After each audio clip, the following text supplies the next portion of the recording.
What's good, guys? Welcome back to another episode of Ginger News. So the army general who charmed his IRA kidnappers. So Brig Gen Cuthbert Lucas is pictured sitting down in the proof of capture photograph. The discovery of a collection of letters sent by a British Army officer held captive by the IRA has helped shed further light on the intriguing episode in the Irish fight for independence. Brig Gen Cuthbert Lucas was fishing on the River Blackwater near Fermor on the 26th of June 1920 when he was captured by the IRA, becoming the highest ranking soldier to suffer such a fate. This came at what was a bloody time for Ireland. About 1,400 people were killed during the Irish War of Independence, among them 260 British soldiers, 361 British police, some 550 IRA volunteers and 200 citizens. Between 1990 and 1921, atrocities took place on both sides.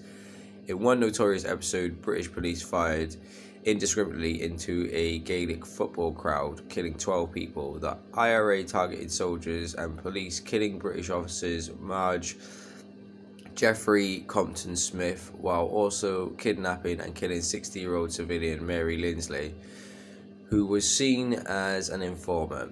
It was during this period that Lucas from Hertfordshire was sent to Ireland to take control of an unruly British regiment.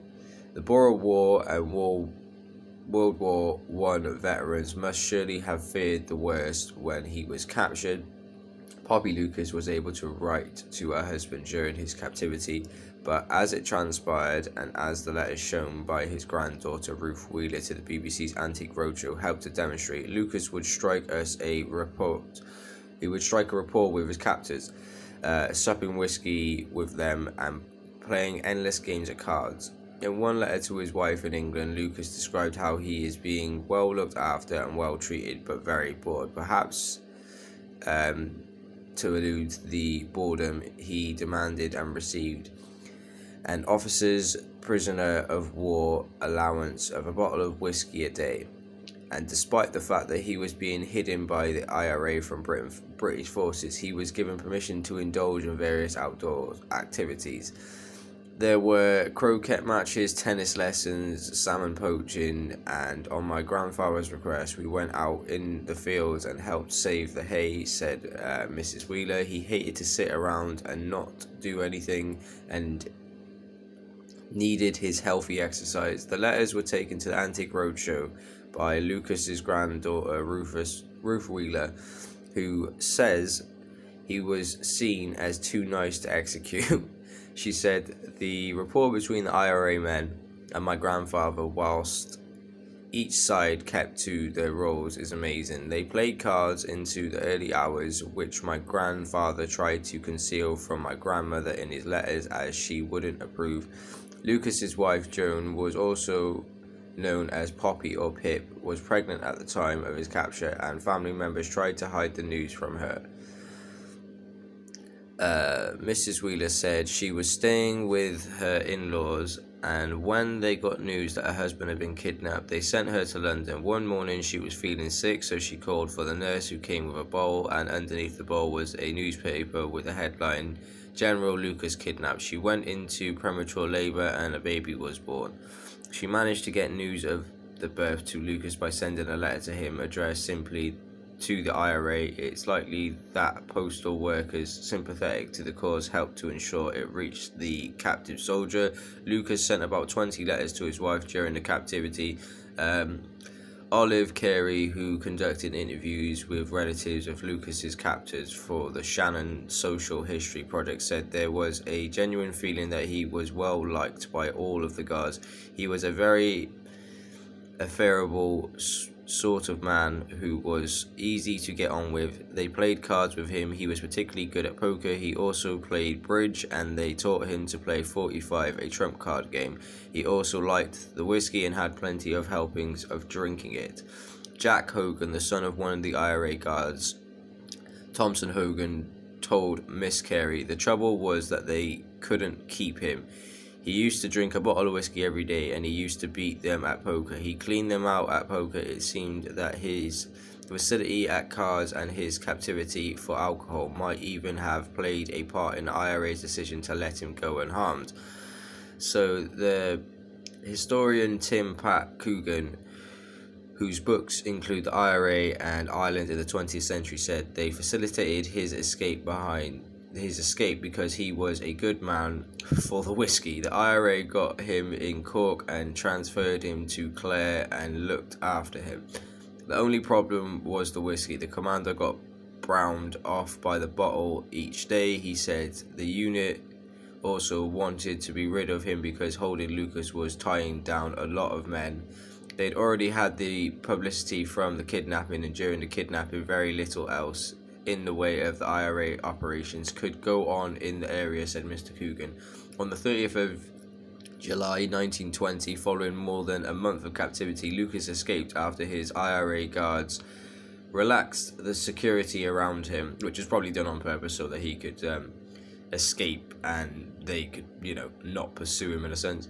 Cuthbert Lucas was born in Hitching, Hereford in March 1879, educated at Marlborough's College and the Royal Military College at Sandhurst, commissioned as a second lieutenant in the Royal Berkshire Regiment in 1898. He served in the Boer War from January 1900, a captain by the time the World War I broke out. He took part in the battles of Scone, Ypres, Gallipoli's campaign, married Joanne, also known as Poppy Holdsworth, in October 1970, took charge of the Fairmont Barracks in County Cork in October 1990, retired from the British Army in 1932 and went to live in Stevenage, where he took up embroidery.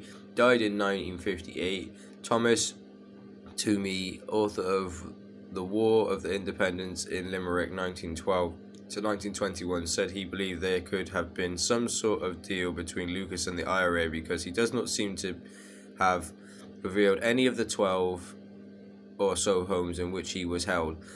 The odd thing about it is the General Lucas knew every house he stayed in, but none of the homes were ever raided. I believe there was a pact they got to like him. Over my 20 years of researching him, I've never heard one bad thing said against him. For Mr. Toomey, it's an example of a rare positive tale at a very troubled time. If you didn't know it was true, you wouldn't believe it.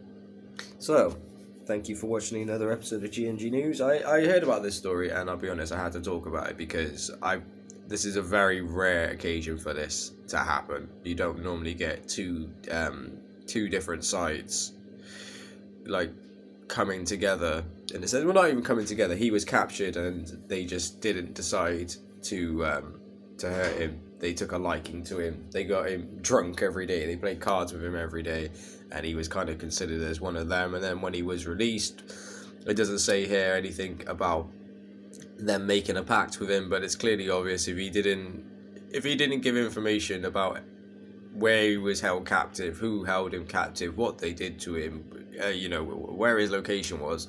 Clearly he must have had some sort of pact with them where they said, look, we'll let you go, but you can't give away any of our information because obviously we've been hospitable, we've treated you good the whole time that you were here. They took a liking to him because he was good at drinking whiskey.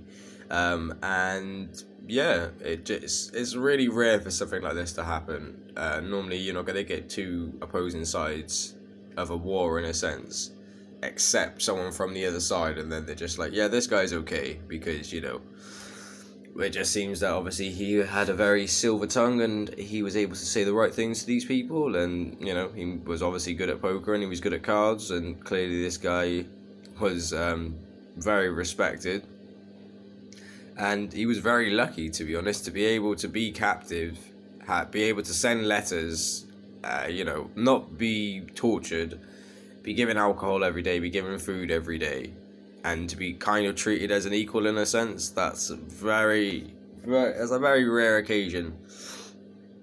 So I thought I'd talk about this little situation. So if you like this sort of content, let me know in the comment section down below, and I will do another video like this. But thank you once again for watching another episode of G&G News. Don't forget to subscribe, turn on post notifications if you haven't done already. You can like this video if you think it deserves a like. You can share it with your friends if you want other people to see this. You could leave a comment in the comment section down below if there's anything you want me to in the next episode of G&G News, and I'll be happy to oblige. And I will catch up with you all in the next episode very, very soon. And don't forget to subscribe and turn on post notifications if you haven't done already. I will see you all soon. Have a lovely evening.